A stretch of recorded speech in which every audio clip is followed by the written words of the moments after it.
जय हिंद दोस्तों। आज के सेशन में हम लोग जीएस के इंपॉर्टेंट क्वेश्चंस को कवर करने वाले हैं। दोस्तों, जैसे कि हम लोग जानते हैं कि प्रत्येक दिन हम लोग इंपॉर्टेंट एमसीक्यू क्वेश्चंस को कवर करते हैं, जो कि 30 होता है और आप लोग का काम है सही आंसर को कमेंट करना है और स्कोर भी बताना है। चलिए शुरू कर लेते हैं। देखिए, पहला क्वेश्चन आप लोग के सामने है कि पोलियो की वैक्सीन की खोज किसने की थी। पोलियो की वैक्सीन की खोज किन्होंने किया था? डॉक्टर साल्क ने, बोहर ने, जेनर ने या फिर फ्लेमिंग ने? कमेंट बॉक्स में कमेंट कीजिएगा इनके राइट आंसर को। देखिए, इस क्वेश्चन का राइट आंसर हो जाएगा डॉक्टर साल्क। डॉक्टर साल्क जिन्होंने पोलियो के वैक्सीन की खोज की थी। अगला क्वेश्चन देखिए, हर एक क्वेश्चन इंपॉर्टेंट है, ठीक है, तो नोट डाउन भी करते चलिए। क्वेश्चन है, निम्न में से किस वैज्ञानिक ने मलेरिया के रोगाणु को खोजा था? मलेरिया के रोगाणु को किन्होंने खोजा था? साल्क एवं सविन ने, रोनाल्ड रॉस ने, कुंक ने या फिर रॉबर्ट हुक? तो देखिए, इसका राइट आंसर हो जाएगा रोनाल्ड रॉस नाम के वैज्ञानिक जिन्होंने मलेरिया के रोगाणु की खोज किया था, जो कि प्लाज्मोडियम होता है। इन प्लाज्मोडियम की खोज किया था रोनाल्ड रॉस नाम के वैज्ञानिक। अगला क्वेश्चन देखिए कि निम्न में से कौन सा जीवाणु जनित यौन संचारित रोग है? ठीक है, जीवाणु जनित यौन संचारित रोग इनमें से कौन सा है? मम्प्स, रेबीज, माइलेटिस या फिर सिफिलिस? तो देखिए, इस क्वेश्चन का राइट आंसर हो जाएगा सिफिलिस। ठीक है, ऑप्शन नंबर डी इसका राइट आंसर हो जाएगा सिफिलिस, जो कि जीवाणु जनित है और यौन संचारित रोग है। क्लियर है? सिफिलिस याद रखिएगा, ऑप्शन नंबर डी। अगला क्वेश्चन देखिए, नेक्स्ट वन, मलेरिया को फैलाने वाले वाहक इनमें से कौन सा है? वाहक कैरियर को कहा जाता है, तो कौन मलेरिया को फैलाने का काम करता है? मादा एडिस, नर एनाफिलिस, मादा एनाफिलिस और मादा क्यूलैक्स? तो देखिए, नर का काम ये नहीं होता है, ठीक है। मादा एडिस जो कि डेंगू को देता है, आ, डेंगू रोग को प्रदान करता है। क्लियर है? मादा एडिस मॉस्क्यूटो। और इस क्वेश्चन का राइट आंसर हो जाएगा मादा एनाफिलिस। क्लियर है? मादा एनाफिलिस मॉस्क्यूटो जो कि कैरियर है मलेरिया को कजेस करने के लिए, डेंगू बीमारी पैदा करता है मादा एडिस मॉस्क्यूटो। अगला क्वेश्चन देखिए, क्वेश्चन नंबर 115 कि जन्मजात रोग का उदाहरण है, इनमें से कौन सा रोग जन्मजात रोग है? खसरा, रजतहीनता, डिप्थीरिया और प्लेग? जन्मजात रोग इनमें से कौन सा है? तो देखिए, रंजकहीनता जो है जन्मजात रोग है, ठीक है, जिसमें जो बच्चा होता है उनको कलर कॉम्बिनेशन देखने में, कलर को पहचानने में दिक्कत होता है, ठीक है। रंजकहीनता इनको कहेंगे, जो कि वंशागत रोग होता है। अगला क्वेश्चन देखिए कि निम्न में से मानसिक रोग का उदाहरण है, बताइएगा इनमें से कौन सा मानसिक रोग के उदाहरण है? मस्तिष्क ज्वर, मैनिंजाइटिक्स या फिर साइजोफ्रेनिया और इनमें से कोई नहीं? तो देखिए, इस क्वेश्चन का राइट आंसर हो जाएगा साइजोफ्रेनिया, जो कि मानसिक डिजीज है। क्लियर है? मानसिक रोग जो है साइजोफ्रेनिया है। अगला क्वेश्चन देखिएगा, बीमारी उत्पन्न करने वाले जैव कारक कहलाते हैं, तो बीमारी उत्पन्न करने वाले जैव कारक इनमें से क्या कहलाते हैं? वेक्टर, बैक्टीरिया कारक या फिर रोग कारक? आप लोग कमेंट कीजिएगा। बीमारी उत्पन्न करने वाले जो कारक है उनको कहेंगे रोग कारक, ठीक है, रोग कारक जो कि बीमारियों को उत्पन्न करने करता है। अगला क्वेश्चन देखिए, बीसीजी टीके में बी का क्या अर्थ है? ठीक है, बीसीजी टीके में बी का अर्थ ब्राउन, बैक्टीरिया, बिग या फिर बैसिलस? तो बताइएगा इस क्वेश्चन का राइट आंसर क्या हो जाएगा। देखिए, बीसीजी में बी का अर्थ होता है बैसिलस, तो ऑप्शन नंबर डी इस क्वेश्चन का राइट आंसर हो जाएगा बैसिलस। और ये बीसीजी का टीका इम्यूनिटी को इंक्रीज करने के लिए दिया जाता है छोटे बेबी को। अगला क्वेश्चन देखिए, जीन की इकाई क्या है? जीन, कोशिका, जीव या फिर डीएनए? तो इस क्वेश्चन का राइट आंसर हो जाएगा कोशिका, ठीक है। जीन किसकी इकाई है? जीन डैश की इकाई है, तो कोशिका की इकाई है। ठीक है। और अगर पूछा जाता है कि डीएनए किनकी इकाई है, तो वो जीन की इकाई है। ठीक है। कोशिका की इकाई जीन है और जीन की इकाई डीएनए। अगला क्वेश्चन देखिए। नेक्स्ट क्वेश्चन है कि अनुवांशिकी की इकाई इनमें से कौन सा है? अनुवांशिकी की इकाई जीन, गुणसूत्र, डीएनए या फिर आरएनए। तो आनुवंशिक की इकाई है आपका जीन। जीन के अंदर पाया जाता है डीएनए और आरएनए। क्लियर है? देखिए यहाँ पे कंप्लीटली बताया गया है कि सेल का जो न्यूक्लियस होता है, न्यूक्लियस के अंदर में पाया जाता है क्रोमोसोम, और क्रोमोसोम के अंदर में जीन, उनके अंदर में डीएनए, उनके अंदर में आरएनए, और आरएनए के अंदर में प्रोटीन पाया जाता है। ये पूरा का पूरा सीक्वेंस आप लोग याद रखिएगा, हर एक एग्जाम में काम आता है। अगला क्वेश्चन देखिए कि उपास्थि मतलब कि कार्टिलेज निम्न में से किसमें नहीं पाई जाती है? ठीक है। कार्टिलेज किसमें नहीं पाई जाती है? नाक में, कंठ में, वृक्क में या फिर कान में। इनमें से किसमें कार्टिलेज नहीं पाया जाता है? तो देखिए, नाक जो कि कार्टिलेज का बना होता है, कंठ भी कार्टिलेज का बना होता है, ट्रेकिया, और कान भी कार्टिलेज का ही बना होता है। बट जो किडनी होता है वो मसल से बना होता है, कोई कार्टिलेज से नहीं बना होता है। ठीक है। इस क्वेश्चन का राइट आंसर हो जाएगा वृक्क, किडनी। अगला क्वेश्चन देखिए कि कौन सा ऊतक ग्रंथि का निर्माण करता है? आप लोग कमेंट कीजिएगा, कौन सा टिश्यू ग्लैंड का निर्माण करता है? उपकला, पेशीय, तंत्रिका या फिर संयोजी ऊतक। तो देखिए, इस क्वेश्चन का राइट आंसर हो जाएगा एपिथेलियल। ठीक है। एपिथेलियल टिश्यू मतलब उपकला टिश्यू जो कि ग्रंथि का निर्माण करता है, और ग्रंथि का काम है हार्मोन को स्रावित करना, और हार्मोन्स का काम है शरीर में जितने भी ऑर्गेन्स है उनको कंट्रोल और कोऑर्डिनेट करना। चलिए अगला क्वेश्चन देख लेते हैं। नेक्स्ट क्वेश्चन है कि निम्नलिखित में से किसमें एक परत होती है? माइटोकॉन्ड्रिया किसमें एक परत होती है? ठीक है। तो माइटोकॉन्ड्रिया में, प्लास्टिड में, लाइसोसोम या फिर रसधानी। तो देखिए, माइटोकॉन्ड्रिया जो कि दोहरी लेयर का बना होता है। ठीक है। और प्लास्टिड भी दोहरी लेयर का बना होता है, लाइसोसोम भी दोहरी लेयर का बना होता है, बट ये जो रसधानी है ये सिंगल लेयर का बना होता है। तो डी इस क्वेश्चन का राइट आंसर हो जाएगा।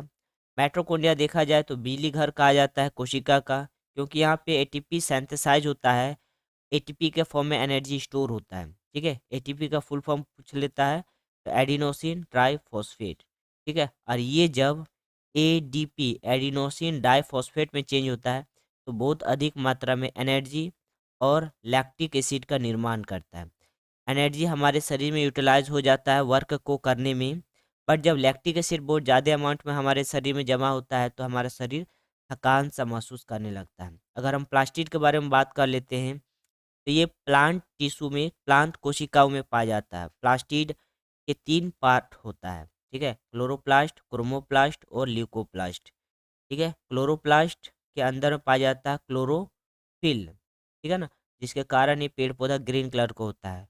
क्रोमोप्लास्ट देखा जाए तो फल और फूलों का कलर कॉम्बिनेशन देता है, और ल्यूकोप्लास्ट जो है प्लांट का मेटाबॉलिज्म को कंट्रोल एंड कोऑर्डिनेट करता है। अगर हम बात कर लेते हैं लाइसोसोम के बारे में, तो लाइसोसोम को कहा जाता है आत्मघाती के थैली, क्योंकि लाइसोसोम क्या करता है, सेल के कोऑर्डिनेट को देखता है, सेल किस प्रकार से वर्क करता है। अगर कोई भी ऑर्गेन सर सेल के अंदर अगर कोई अंगक ढंग से काम नहीं करता है तो इनके अंदर पाया जाता है डाइजेस्टिव एंजाइम, ये उस लेवल को अप कर देता है और खुद को ब्लास्ट कर देता है, ताकि जो सेल है इस सेल की वजह से बाकी दूसरा सेल डैमेज ना हो। ठीक है। जिसके कारण ही ये क्या करता है, खुद के सेल को ब्लास्ट कर लेता है। इसीलिए लाइसोसोम को कहा जाता है सुसाइडल बेग, आत्मघाती की थैली। अगला क्वेश्चन देखिएगा कि डीएनए पाया जाता है। देखिए, डीएनए का फुल फॉर्म होता है डीऑक्सीराइबो न्यूक्लिक एसिड। अगर हम बात कर लेते हैं डीएनए डबल हेलिक्स स्टैंडर्ड का, तो इनका खोज किया था वॉटसन और क्रिक नाम का वैज्ञानिक ने। डीएनए में 4 प्रकार का बेस पेयर होता है, एडिनोसिन, ग्वानिन, साइटोसिन और थाइमिन। क्लियर है? और इसका जो बेस पेयर होता है, ठीक है, ये जो कोड होता है ना, ये एक्चुअल में फॉस्फेट, ठीक है, और शुगर का बना होता है। फॉस्फेट, ये जो बेस है, ठीक है, ये फॉस्फेट और शुगर का बना होता है। तो यहाँ क्वेश्चन है डीएनए किस में पाया जाता है? हरित लवक में, माइटोकॉन्ड्रिया में, केंद्रक में, या फिर इन सभी में? तो डीएनए जो कि सभी में पाया जाता है, हरित लवक में भी पाया जाता है, माइटोकॉन्ड्रिया के अंदर में भी पाया जाता है, केंद्रक के अंदर में भी पाया जाता है। ठीक है, तो डी इस क्वेश्चन का राइट आंसर होगा। और डीएनए के बारे में जस्ट अभी क्लियर कर दिए थे। अगला क्वेश्चन देखिए, नेक्स्ट वन, के रंग के आधार पर लवक कितने प्रकार के होते हैं? ठीक है, कलर के आधार पर। तो 2, 3, 4 या फिर 5? कमेंट कीजिएगा। देखिए, कलर के आधार पर जो प्लास्टिड होता है 3 प्रकार का होता है, क्रोमोप्लास्ट, क्लोरोप्लास्ट और फिर ल्यूकोप्लास्ट। ठीक है, ये 3 प्रकार का होता है, इस चीज़ को याद रखिएगा। अगला क्वेश्चन देखिए, जीवित कोशिकाओं को सर्वप्रथम किन्होंने खोजा था? जीवित कोशिकाओं को सर्वप्रथम किसने खोजा था? रॉबर्ट हुक, लिवन हुक, स्वान और स्लाइडेन और रॉबर्ट ब्राउन। तो देखिए, अगर बात कर लेते हैं रॉबर्ट ब्राउन, इन्होंने न्यूक्लियस का खोज किया था, सेल के कोशिका की खोज किया था। स्वान और स्लाइडेन नाम का वैज्ञानिक जिन्होंने कोशिका के सिद्धांत को दिया था कि कोशिका कार्य किस प्रकार से करती है। लिवन हुक जिन्होंने 1674 में जीवित कोशिका की खोज किया था। बट जो रॉबर्ट हुक है वो 1665 में ही कोशिका की खोज कर चुका था, कॉर्क में किया था, जो कि मृत कोशिका था। ठीक है, तो इन्हीं को सबसे प्रथम माना जाता है 1665 में। तो रॉबर्ट हुक इस क्वेश्चन का राइट आंसर हो जाएगा, जो कि 1665 में कोशिका की खोज किया था। अगला क्वेश्चन देखिए, नेक्स्ट क्वेश्चन है कि दोहरी बाहरी झिल्ली युक्त कोशिकांग है। दोहरी बाहरी झिल्ली युक्त कोशिकांग इनमें से कौन सा है? तारकाय, लयनकाय, हरित लवण या फिर राइबोसोम? तो देखिए, इस क्वेश्चन का राइट आंसर हो जाएगा हरित लवक। ऑप्शन नंबर सी इसका सही आंसर हो जाएगा, हरित लवक। ठीक है, प्लास्टिड, और जस्ट अभी डिस्कस किए थे प्लास्टिड का 3 प्रकार होता है। आप लोग कमेंट कीजिएगा प्लास्टिड के 3 प्रकार के बारे में। देखिए, यहाँ पे बात कर लेते हैं राइबोसोम के बारे में, जो कि ये राइबोसोम का स्ट्रक्चर है। राइबोसोम क्या करता है? एमआरएनए और टीआरएनए की मदद से प्रोटीन सिंथेसाइज करता है और एमिनो एसिड को बनाता है। क्लियर है? और यही एमिनो एसिड आगे जा कर के प्रोटीन का निर्माण करता है। तो हम बोल सकते हैं कि राइबोसोम प्रोटीन सिंथेसाइज प्रोसेस से प्रोटीन का निर्माण करता है, इसीलिए राइबोसोम को प्रोटीन फैक्ट्री कहा जाता है। क्लियर है? अगला क्वेश्चन देखिएगा, नेक्स्ट क्वेश्चन है अंतःप्रद्रवी जालिका। देखिए, ये न्यूक्लियस है और न्यूक्लियस के जस्ट अटैच्ड है अंतःप्रद्रवी जालिका। क्लियर है? तो यहाँ क्वेश्चन है कि अंतःप्रद्रवी जालिका की खोज किन्होंने की थी? पॉटर ने, डार्विन ने, हक्सले ने या फिर पुरकिंजे ने? इस क्वेश्चन का राइट आंसर हो जाएगा पॉटर। अगर हम बात कर लेते, देखिए इसमें ऑप्शन नंबर इसका राइट आंसर हो जाएगा। अगर बात कर लेते हैं अंतःप्रद्रवी जालिका की, इसका 2 प्रकार होता है, एक होता है रफ पार्ट, एक होता है स्मूथ पार्ट। जो स्मूथ पार्ट होता है, स्मूथ पार्ट में फैट का संश्लेषण होता है, और जो रफ होता है, रफ पार्ट में जो बिंदु लाइक स्ट्रक्चर आप लोग को दिख रहा है, इसमें राइबोसोम पाया जाता है। और जस्ट अभी हम लोग क्लियर किए थे कि राइबोसोम प्रोटीन का संश्लेषण करता है। तो हम बोल सकते हैं कि इंडोप्लाज्मिक रेटिकुलम में, मतलब अंतःप्रद्रवी जालिका का रफ सरफेस में प्रोटीन का सिंथेसाइज होता है, और जो स्मूथ भाग होता है यहाँ पे फैट का संश्लेषण होता है। क्लियर है? और इनकी खोज किन्होंने किया था?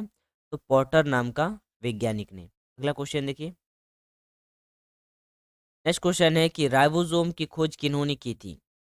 तो राइबोसोम की खोज फोंटाना ने, बेंडा ने, पॉटर ने या फिर पैलेड ने? तो राइबोसोम की खोज किया था पैलेड ने। और जस्ट अभी डिस्कस कर चुके थे राइबोसोम के बारे में, जो कि एमआरएनए और टीआरएनए की मदद से प्रोटीन सिंथेसाइज करता है और एमिनो एसिड चेन बनाता है, और यही एमिनो एसिड आगे जा कर के प्रोटीन का निर्माण करता है। जस्ट इसीलिए इनको कहा जाता है प्रोटीन संश्लेषण, हाँ, प्रोटीन फैक्ट्री। अगर हम बात कर लेते हैं राइबोसोम के बारे में, तो ये 2 प्रकार का होता है, एक है 70S टाइप का राइबोसोम, एक होता है 80S टाइप का राइबोसोम। जो 80S टाइप का राइबोसोम होता है वो यूकेरियोटिक जीवों में पाया जाता है, यानी कि मल्टीपल सेलुलर जो जीव होता है, मतलब बड़े बड़े जीव, इनमें पाया जाता है। जैसे कि बात कर सकते हैं जितने भी मछली है, जितने भी पंछी है, मैमल्स हो गया, जानवर वगैरह, इन सब, इसमें सब में 80S टाइप का राइबोसोम पाया जाता है। बट जो 70 टाइप का राइबोसोम होता है, ये जस्ट प्रोकैरियोटिक जीवों में पाया जाता है, मतलब सिंगल सेल एनिमल जैसे कि बैक्टीरिया, वायरस, ठीक है, इन सब में 70 टाइप का राइबोसोम पाया जाता है। चलिए अगला क्वेश्चन देखिए। नेक्स्ट क्वेश्चन है कि सामान्य रूप से भोजन का संग्रह कहाँ होता है। सामान्य रूप से भोजन का संग्रह कहाँ पर होता है, तो मृदुतक में, दृढ़ोतक में, स्थूल कोण उत्तक में, या फिर ए और बी दोनों में। तो देखिए सामान्यतः अगर देखा जाए भोजन का संग्रह तो मृदुतक में होता है, सेल के अंदर में मृदुतक होता है, उसमें भोजन का संग्रह पाया जाता है। क्लियर है। अगला क्वेश्चन देखिएगा। नेक्स्ट क्वेश्चन है कि उपकला ऊतक का मुख्य कार्य क्या है। जो एपिथेलियल टिश्यू होता है इनका मेन वर्क क्या होता है, संवहन, जनन, रक्षा या फिर उत्सर्जन। तो देखिए इस क्वेश्चन का राइट आंसर हो जाएगा उत्सर्जन, क्योंकि जो एपिथेलियल टिश्यू होता है जस्ट मैक्सिमम ये स्किन में पाया जाता है, और स्किन क्या करता है, हमारी बॉडी को सुरक्षा प्रदान करता है। इस क्वेश्चन का राइट आंसर हो जाएगा रक्षा, ऑप्शन नंबर सी इसका सही आंसर हो जाएगा। अगला क्वेश्चन देखिए कि मधुमक्खी की मोम ग्रंथियां इसमें उपस्थित होती है, रानी, श्रमिक, ठीक है, नर मक्खी, या फिर इनमें से कोई नहीं। तो बताइएगा इस क्वेश्चन का राइट आंसर क्या हो जाएगा। मधुमक्खी, देखिए इस क्वेश्चन का राइट आंसर हो जाएगा श्रमिक। अगर हम बात कर लेते हैं मधुमक्खी के बारे में तो ये 3 प्रकार को होता है। एक क्वीन होती है, एक होता है किंग, और एक होता है वर्कर। वर्कर का संख्या सबसे ज़्यादा होता है, जो कि वर्कर भी 2 प्रकार को होता है, ठीक है। एक तो छतों का मरम्मत करता है, और दूसरा बाहर में जा कर के फूलों के नेक्टर से हनी को गेन करके और छत्ता में जाके डालता है, ठीक है ना उस। तो वर्कर भी 2 प्रकार को होता है। और अगर देखा जाए क्वीन, तो क्वीन एक ही होती है पूरे छत्ते में, और किंग अगर देखा जाए तो वो थोड़ा सा ज़्यादा होता है। क्लियर है। तो अगर बात कर लेते हैं मोम ग्रंथिया इनमें से उपस्थित होता है किन में, तो श्रमिक इस क्वेश्चन का राइट आंसर हो जाएगा, वर्कर में। अगला क्वेश्चन देखिएगा। नेक्स्ट क्वेश्चन है कि भारत की समुद्री भोजन मछलियाँ निम्न में से कौन नहीं है, ठीक है। सुरमई, उड्डन मीन, ठीक है, या फिर एकाइनोमर्स, सॉरी एकाइनोडमर्स, या फिर हिल्सा। तो बताइएगा क्या होगा इस क्वेश्चन का राइट आंसर। समुद्री भोजन मछलियाँ इनमें से कौन नहीं है, तो इस क्वेश्चन का राइट आंसर हो जाएगा एकाइनोडमर्स, ठीक है, ऑप्शन नंबर सी इसका राइट आंसर हो जाएगा, एकाइनोमर्स। अगला क्वेश्चन देखिए कि अधिक अंडे देने वाली क्षमता वाली कुक्कुट चिड़िया की विदेशी नस्ल इनमें से कौन सी है। मतलब कि ऐसी मुर्गी की नस्ल जो सबसे ज़्यादा अंडे देती है। सफेद लेगहॉर्न, या फिर वाइलर, सफेद कॉर्निश, या फिर न्यू हेमिल हेमिस्फियर। तो देखिए इस क्वेश्चन का राइट आंसर हो जाएगा श्वेत लेग हॉर्न, ठीक है, श्वेत लेग हॉर्न इस क्वेश्चन का सही आंसर हो जाएगा। अगला क्वेश्चन देखिएगा कि पशु के मोटा चारा निम्नलिखित में से कौन नहीं है। बरसीम, ठीक है, लोविया, विनोल, या और फिर लहसुन घास। तो देखिए इस क्वेश्चन का राइट आंसर हो जाएगा, इस क्वेश्चन का राइट आंसर हो जाएगा विनोल, ठीक है, ऑप्शन नंबर सी इसका राइट आंसर हो जाएगा विनोल। अगला क्वेश्चन देखिएगा। नेक्स्ट क्वेश्चन है कि निम्न में से कौन कीट एक सामाजिक प्राणी है। निम्नलिखित में से कौन सा कीट एक सामाजिक प्राणी है। मधुमक्खी, मच्छर, बर, या फिर मधुमक्खी, बर, या फिर घरेलू मक्खी। तो देखिए इस क्वेश्चन का राइट आंसर हो जाएगा मधुमक्खी, ठीक है, ऑप्शन नंबर ए इस क्वेश्चन का राइट आंसर हो जाएगा मधुमक्खी। अगला क्वेश्चन देखिए। गिर, साहिवाल, ठीक है, और लाल सिंघी, इनकी विभिन्न नस्लें हैं। तो किनका विभिन्न नस्लें हैं, गिर, साहिवाल और लाल सिंघी। गाय का, भेड़ का, बकरी, या फिर भैंस। तो देखिए इस क्वेश्चन का राइट आंसर हो जाएगा गाय, ठीक है, गाय इस क्वेश्चन का राइट आंसर हो जाएगा। गाय का ही नस्ल है गिर, साहिवाल और लाल सिंघी। क्लियर है। याद करते चलिए और समझते चलिए। अगला क्वेश्चन देखिए कि पादप प्रजनक को एक रोग प्रतिरोध प्रतिरोधक उपजाति उत्पन्न करने के लिए इन्हें करना चाहिए? क्या करना चाहिए? चयन करना चाहिए, उत्परिवर्तन करना चाहिए, फसल उत्पादन करना चाहिए, या फिर संकरण करना चाहिए? तो इस क्वेश्चन का राइट आंसर होगा कि चयन करना चाहिए। क्लियर है? पादप प्रजनक को एक रोग प्रतिरोधक उपजाति उत्पन्न करने के लिए उन्हें चयन करना चाहिए। तो ऑप्शन नंबर ए इस क्वेश्चन का राइट आंसर हो जाएगा। अगला क्वेश्चन देखिए कि पौधों को इसके द्वारा रोग प्रतिरोधी बनाया जाता है। तो किनके द्वारा रोग प्रतिरोधी बनाया जाता है? तो एक है आपका काल काल्चिसील के द्वारा, प्रजनन के द्वारा, हार्मोनस के द्वारा और ऊष्मा के द्वारा। तो देखिए इस क्वेश्चन का राइट आंसर हो जाएगा ऑप्शन नंबर बी यानी कि प्रजनन के द्वारा। क्लियर है? प्रजनन इस क्वेश्चन का राइट आंसर हो जाएगा।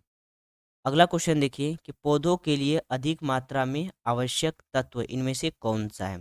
नाइट्रोजन, सल्फर, कैल्शियम और फास्फोरस। तो इस क्वेश्चन का राइट आंसर हो जाएगा नाइट्रोजन। क्लियर है? ऑप्शन नंबर ए इस क्वेश्चन का राइट आंसर हो जाएगा नाइट्रोजन। चलिए दोस्तों, मिलते हैं नेक्स्ट क्लास। Thank you.